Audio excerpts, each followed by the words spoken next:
"Who is this?" Mom snapped into the phone, still holding her fork over Christmas dinner. Then her face changed. "I'm sorry, Daniel Reeves." Her eyes flicked toward Dad. "Margaret's lawyer." Dad stopped chewing. Ethan's wife lowered her glass. I sat across from them, saying nothing. Mom listened for another few seconds, fingers tightening around the phone. Then she looked directly at me. "You mean," her voice dropped, "my granddaughter?" Dad shoved his chair back. "What does he want with Ketra?" 6 months earlier, they had treated my future like spare cash. I was 24 when I opened my nursing program acceptance email. I had worked weekend nursing assistant shifts, chased scholarships, and planned every semester around the $46,800 sitting in the education account my parents controlled. That money was supposed to get me through tuition, clinical fees, books, uniforms, and the months when work would have to come second. I logged in expecting to confirm the balance. Instead, I stared at a number so small I refreshed the page 3 times. "Mom." She came into the kitchen without hurrying. Something happened to my nursing account. Her expression gave her away before she spoke. "What did you do?" Dad appeared behind her. He folded his arms. "Save the money for your brother. He only gets married once." I stared at him. "What money?" Mom looked away. That was when I noticed the invoices scattered across the counter. Venue upgrade. Catering balance. Photographer. Honeymoon deposit. My stomach dropped. "You already spent it." Mom sighed as though I were making things difficult. "You can take loans, Ketra. Ethan can't redo his wedding. Nursing school starts in weeks. And your brother's wedding is next month," Dad said. "You didn't even ask me." Dad's expression hardened. "Our names control the account. We didn't need your permission." That sentence cost me an entire year. Without the money, I couldn't cover tuition and the required clinical expenses. The only fast option was a private loan with terms I couldn't safely afford, so I deferred my place. My parents still expected me at Ethan's wedding. Still expected pictures. Still expected me to smile beside the flowers and champagne my future had helped pay for. I did. Barely.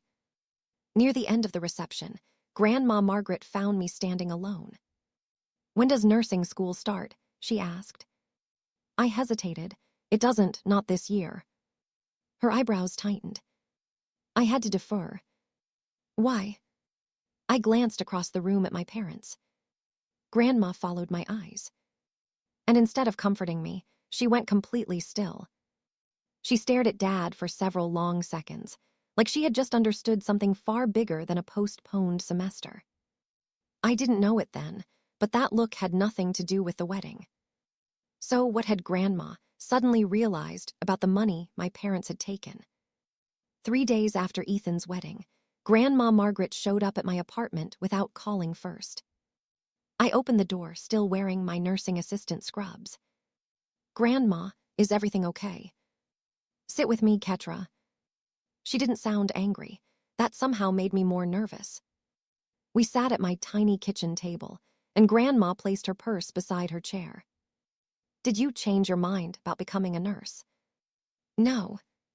"Then why did you defer?" I hesitated. I had spent the entire wedding protecting my parents from the truth. Saying it aloud now felt like betraying them, even after what they had done to me. They emptied the education account. Grandma's hands stopped moving. "For Ethan's wedding." I nodded. "How much?" $46,800. Grandma stared at me. Not shocked. Calculating. Then she asked, "What exactly did your father tell you?" I swallowed. That their names controlled the account, so they didn't need my permission. Something changed in her expression. "Did he say the money belonged to him?" "Basically." Grandma leaned back slowly. That was when I realized she knew exactly which account I was talking about. "Grandma, why are you asking me all this?" She didn't answer directly.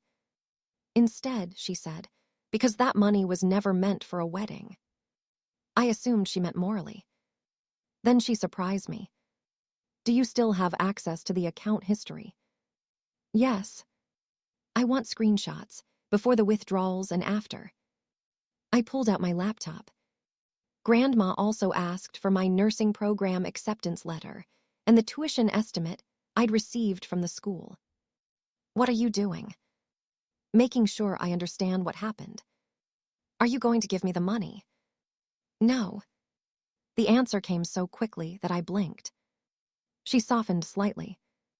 I'm not replacing what they took, Ketra. Then she gathered the printed documents. I'm dealing with something else. She left without explaining. That evening, I was at my parents' house collecting some belongings when Dad's phone rang inside his office. His door was almost closed. Almost. I heard Grandma's voice faintly through the phone, then Dad suddenly raised his. Mom, you gave me control of it. Silence. No, that's not what happened. Another pause. Then Dad lowered his voice and shut the door completely. The next morning, Grandma called me. I made an appointment with my estate lawyer. My grip tightened around the phone. Because of the nursing money. She paused. You don't need to do anything right now, and don't tell your father I called. Grandma, what are you doing? There was the sound of papers moving on her end. Then she said quietly, I've taken care of what comes next. A few weeks later, my parents hosted a post-wedding family gathering. I had planned to stay for an hour. Then Aunt Linda cornered me beside the dining table. So, Ketra, when does nursing school start? Your grandmother said you got accepted. Before I could answer, Mom stepped in. Oh, she decided to wait a year. I looked at her. Mom kept smiling, as if she had just explained something completely ordinary. For years, I would have let that sentence stand just to avoid a scene. This time, I didn't. I didn't decide to wait. The conversations around us began fading. Mom's smile tightened. Ketra, my tuition money was spent on Ethan's wedding. I had to defer because the account was emptied. Silence. Ethan turned from across the room. What? Mom immediately lowered her voice. Was that really necessary? You just told everyone this was my choice. Dad stepped forward. That money belonged to the family. We were going to help you later. With what? I asked. You spent $46,800 that I was depending on for school. Ethan stared at Dad. Wait, you told me you had wedding savings. We did, Dad said sharply. Was my wedding paid for with her nursing fund? Nobody answered him. Then Grandma Margaret spoke from behind us. Yes. Every face turned toward her. Grandma walked closer. Her expression fixed on Dad. I supplied the money for Ketra's education account. I felt as though I had misheard her. You did. Grandma nodded. Years ago, because you had been talking about becoming a nurse since high school. I looked at my parents. All those years, I had believed they had built that fund for me. Dad's jaw tightened. You put me in charge of it. Grandma didn't raise her voice. Having access to something doesn't make every use of it right. Ethan dragged a hand over his face. I didn't know, Ketra, I swear. They told me they had money set aside. Mom looked around at the relatives watching us. Wonderful. Now everyone thinks we stole from our own daughter. You emptied the account, I said. Dad pointed toward the door. You've turned this entire family against us over money we were going to replace. I picked up my bag. For once, I didn't apologize. I walked out. Grandma followed me onto the porch and caught my hand before I reached my car. Grandma, don't borrow anything yet. I stopped. She squeezed my fingers and glanced toward the house. Give me a little time. For the next several months, I worked every extra nursing assistant shift I could get. Weekends, holidays, double shifts when someone called out. Every paycheck moved me a little closer to nursing school, and I refused to ask my parents for a cent. Meanwhile, the wedding bills began catching up with them. They hadn't only used my $46,800. They had spent part of their own savings, too, convinced they would eventually recover financially. Dad never said it directly, but everyone knew what he expected. Grandma Margaret's estate. Then Grandma's health declined. By the time she died, our last real conversation kept replaying in my head. Don't borrow anything yet. Give me a little time. I also remembered the screenshots she had collected, my acceptance letter, and the appointment with her lawyer. But after the funeral, Dad acted completely confident. "We'll need to start sorting Mom's house soon," he said one afternoon. He spoke as if the house already belonged to him. Since he was Grandma's only son, I assumed maybe it did. Christmas arrived roughly 6 months after Ethan's wedding. Dinner was strained but civil. Ethan and his wife were there. I kept conversation polite and avoided anything involving money. Then the phone rang. Mom glanced at it. "Who calls during Christmas dinner?" She answered anyway. "Hello." Her irritated expression disappeared. "I'm sorry, Daniel Reeves." Dad looked up. Mom's fingers tightened around the phone. "Margaret's estate attorney." My fork stopped halfway to my plate. Then Mom looked directly at me. "You mean my granddaughter?" Dad pushed back his chair. "Give me that." He took the phone and put it on speaker. "This is Robert Morgan. What exactly do you need with Ketra?" Mr. Reeves's voice remained calm. "Your mother made significant changes to her estate documents after meeting with me several months ago. Ketra's participation is required when those documents are reviewed." My heartbeat kicked hard. Several months ago. The screenshots. My nursing acceptance letter. Grandma telling me she had taken care of what came next. Dad's face tightened. "What changes?" "I'll review the details with the beneficiaries formally." "Does this concern my daughter?" "It does." Nobody touched their food again. Dad slowly lowered the phone and turned toward me. "What did you tell my mother?" "I told her what happened." "What exactly did you?" Mr. Reeves interrupted through the speaker. "Mr. Morgan, your mother left a written explanation for that." 2 days later, I sat across from my parents in Daniel Reeves's office. Dad hadn't spoken to me since Christmas dinner. Mr. Reeves placed a folder on the desk. "Before we discuss Margaret's estate, there is something she wanted clearly established." He opened the folder. The education account used for Ketra's nursing expenses was originally funded by Margaret. Mom shifted in her chair. Dad immediately said, "And I had authority over that account." "You did," Mr. Reeves replied. That surprised me. So they were allowed to take it. Under the way the account was established, your father had withdrawal authority. The $46,800 already spent cannot simply be recovered through Margaret's estate. Dad leaned back slightly, almost relieved. But Mr. Reeves wasn't finished. "Your mother understood that too, Robert." He pulled out another document. "That is why she made a different decision." I recognized the papers underneath it immediately. My nursing program acceptance letter. My tuition estimate. Printouts showing the account balance before and after the withdrawals. The exact documents Grandma had taken from my apartment. Mr. Reeves explained that Grandma had brought them to his office when she changed her estate plan. She was particularly disturbed that money she provided for Ketra's education had been redirected toward Ethan's wedding. Dad's face tightened. "She gave me control. And after seeing how you exercised that control," Mr. Reeves said, "she reconsidered who should control the rest of her assets." The room went silent. He turned toward me. "Ketra, your grandmother left you her residence." I stared at him. "Her house?" "Yes, mortgage-free.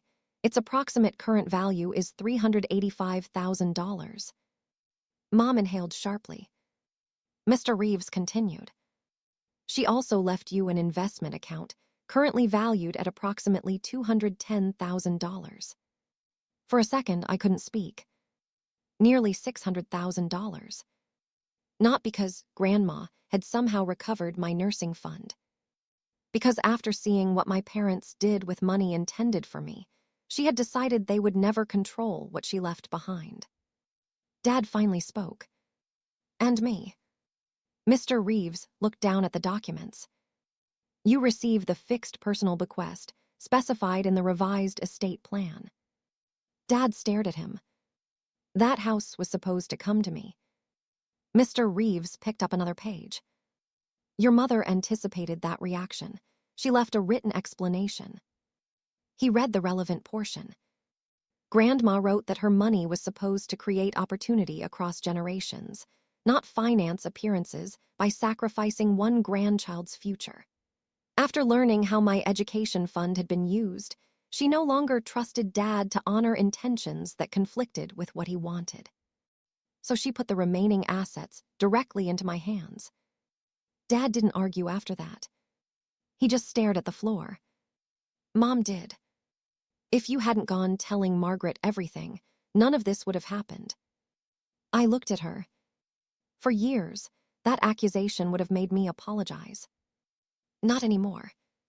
Grandma changed her will because of what you did, not because I told the truth about it. Mom went quiet. Later, Ethan asked to speak with me alone. I need you to know something, he said.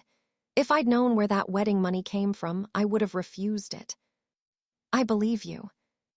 I'm sorry, Ketra. I accepted his apology. But I didn't let his regret become a way for my parents to escape responsibility. Ethan hadn't emptied the account. They had. The rest of the family eventually learned what Grandma had decided. That mattered because Mom could no longer tell everyone I had casually postponed nursing school. The relatives who had heard that story now knew exactly why I lost my place. My parents faced another problem too. They had spent heavily on Ethan's wedding, while assuming Grandma's estate would eventually give Dad a financial cushion. That inheritance was gone. They cut expenses. They reorganized their finances. Eventually, they came to me. Mom suggested I could sell Grandma's house. Dad framed it as something that could help everybody recover. I gave them one answer. No. I kept the house. I used only what I needed from the investment account for tuition, books, clinical equipment, and living expenses. More importantly, I changed everything about how my finances were structured. My parents had access to nothing. No accounts. No savings. No decisions involving my education. I re-enrolled in the next nursing school intake. Months later, I stood outside clinical orientation in my scrubs, staring at my reflection in the glass doors. There had been a point when I thought I might never get there. Then I walked inside. Grandma's written note stayed tucked safely inside the desk at her house, the house that had become mine. My relationship with my parents never returned to what it had been. I stopped believing that forgiving someone required handing them the same power they had already abused. They once controlled the account that determined whether I could become a nurse. Now they controlled none of my future. My parents spent the money Grandma gave me for my future on my brother's wedding. But in the end, Grandma made sure my future was the one thing they could never touch again.